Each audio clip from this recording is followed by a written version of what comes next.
गोरेगावच्या आरे colony परिसरात एका महिलेवर अमानुषपणे बलात्कार करणाऱ्या 3 आरोपींना पोलिसांनी गजाआड केलंय। घरमालकाचा मुलगा वेलीपांडीसह दोघांना पोलिसांनी ताब्यात घेतले।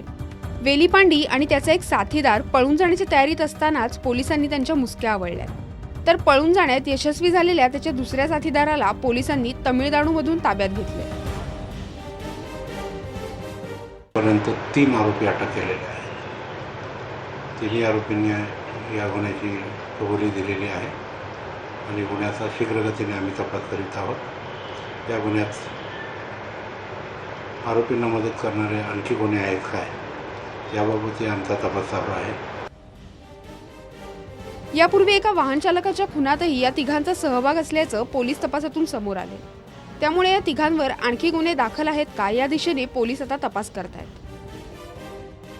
हा गुन्हा घडल्यानंतर त्यांनी आणखी काय गुन्हे केले आहेत काय याबाबतचाही आम्ही तपास करणार आहोत। या नराधमांनी पीडित विवाहितेशी अमानुष कृत्य करताना मोबाईलमध्ये त्याचं चित्रीकरण केल्याचा आरोपही करण्यात येतोय।